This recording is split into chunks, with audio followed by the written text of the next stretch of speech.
guys, welcome to a Caleb O'Clock video. Today we are discussing how to transfer your fish. If it would be in a bag to from your local fish store to your house. If it would be from, for example, from Chicago to South Dakota for me, 10-hour drive. So in today's video we're going to be discussing how to successfully bring your fish home safely. Okay guys, so for one thing, for example, say you got your fish in your bag. This is from your local fish store. You got your air in there, you got your water in there, and you got your fish in there. There's no fish in there. It's a demonstration. There's water in there. No fish in there, so nothing's getting shaked around. There's nothing inside. But so, for example, say you were from your local fish store to your house. This is perfectly fine. If it's less than 2 to 3 hours, you are perfectly fine. I mean, up to even sometimes an hour, like 24 hours. But for example, if you were going longer distances, about 10 hours from driving, this is what's going to be really helpful for you guys. So first thing I'm going to do is when I purchased fish at a local fish store that I'm quite a while away. I was 10 hours away when I was in Chicago. This is how I brought my fish home. So for example, say you have your bag right there and you're going to want some sort of cooler of some sort. This is just a little camo cooler, probably about 2 gallons worth of on there, so it has this hard container that is completely waterproof. So I really like that, and insulated in there as well. So what I would do is, if you have your fish in there, you're gonna want to do is just open up your bag. In my case, I'm just gonna go ahead and cut it open. So I'm just gonna go ahead and just slice it down the middle. This is a garbage bag anyway, so go ahead and got all your water out, and you have your fish in there. So if you have enough water in there, you're perfect to go. You're set to go. So if you do not have enough water in there, this is only a little bit of water. You're going to want to fill this container up. So what you're going to want to do is you fill up your container. And if you don't have enough water, what you're going to want to do is fill up your container, grab your bag of fish, and float it in here. Let it acclimate. Make sure, what I always bring is when I'm always traveling with fish, I always bring Prime. To dechlorinate water when I'm in a hotel room, different things like that. I just dechlorinate the water. Really good stuff here. So that's what I would do. Just go ahead and dechlorinate this water, get it up to temp, and go ahead and acclimate your fish. Once your fish and your water level is perfect, you're gonna want some sort of air movement. Some different types of things that you could do is, one, you could use a USB air pump. So it just has a little air pump, little USB on the end. And so a couple options you could do is you could get a battery pack. So a battery pack just like this for your phone. You go ahead and plug this in like that, and this thing's moving air. I can feel it shaking. This thing's completely portable. You can bring this around anywhere, completely portable. Another option what you could do is, for example, you could grab one of your car chargers. Go ahead and plug this in your car outlet, and you have some outlets right there, so you just go ahead and plug that in and you're set to go. You could do also another air pump idea you could do is you can get one of these adapters from a car charger to an actual port and to his USBs. So you could actually use one of your home air pumps. So this is a little cheap one.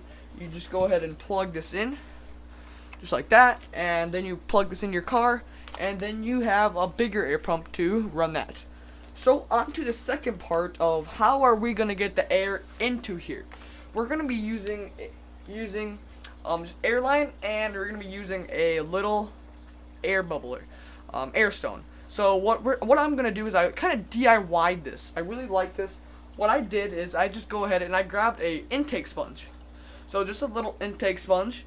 I go ahead and I put the air stone inside, and now it's going to be coming out. So what I need to do is I need to get a rubber band, just like this. Go ahead and wrap this around. What I mean is by making sure the air stone doesn't come back out. And then you could use this as a little bit of a sponge filter as well. You could use this as a DIY sponge filter. Suck water in from the sides and come out the top. You just go ahead and put that right inside. Hook up your air pump to it. I would not suggest this just because it's a little bit more work. And what I just used this USB air pump. So all I did is I go ahead and plug in your airline tubing. Also, you probably want a lot more airline tubing. I just didn't. Plug this in, and right here you completely you can completely bring this anywhere. Hook this onto the side, whatever you want to do, and you have air movement into there. Okay guys, so I went and got a pitcher of water so that I can kind of demonstrate this more with just a tiny bit of water in there. So now that you got your container filled up, and now you can see guys that this thing's moving air. So you just want to go ahead and submerge this. And this thing right here, you can see the air bubble coming out of the top.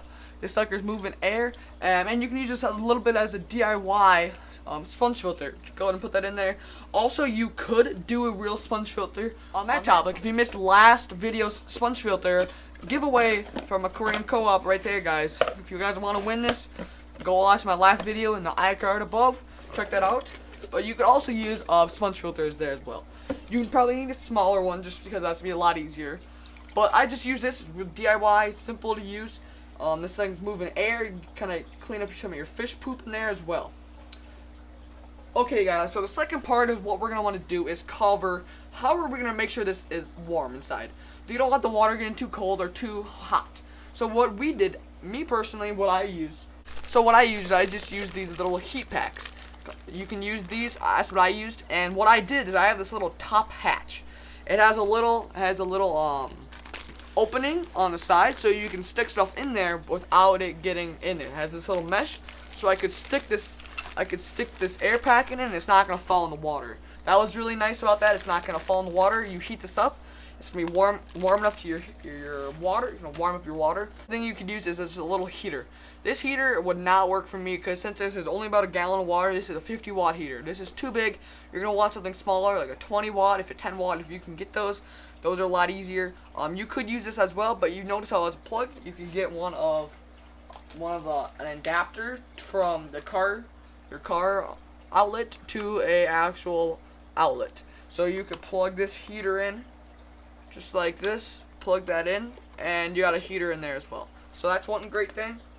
But I just use that. I just use this, and it worked out a lot better. Another idea of what you could do is you could get a bag.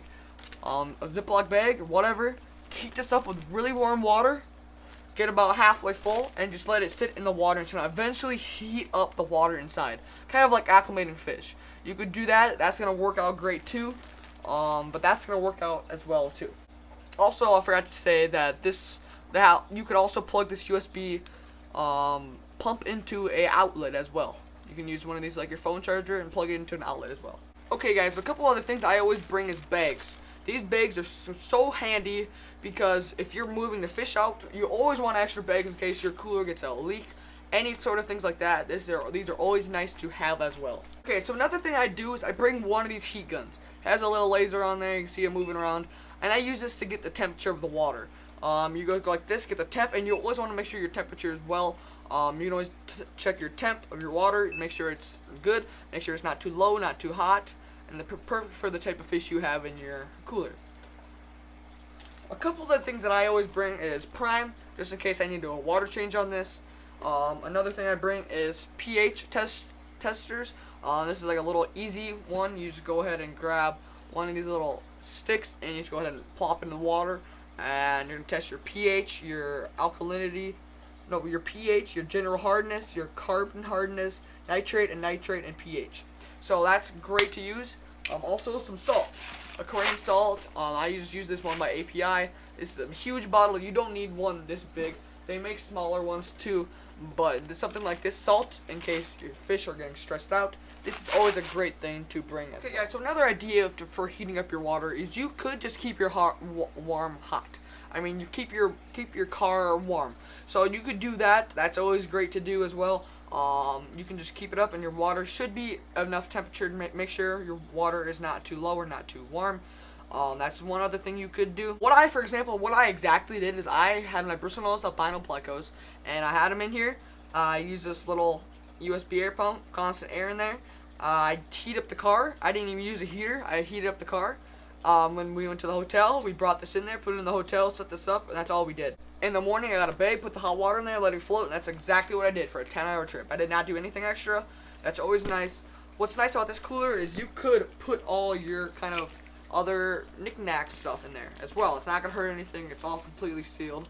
Not to hurt anything. You can put all those inside there, or you can put extra heaters. You can put extra bags in there, Ziplocs, whatever you wanted to bring.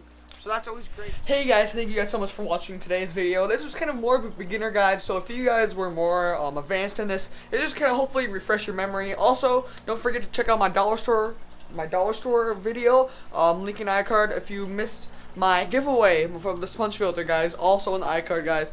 Subscribe if you guys are new, and like this video, comment down below, guys, and I'll see you guys in the next time. Bye bye.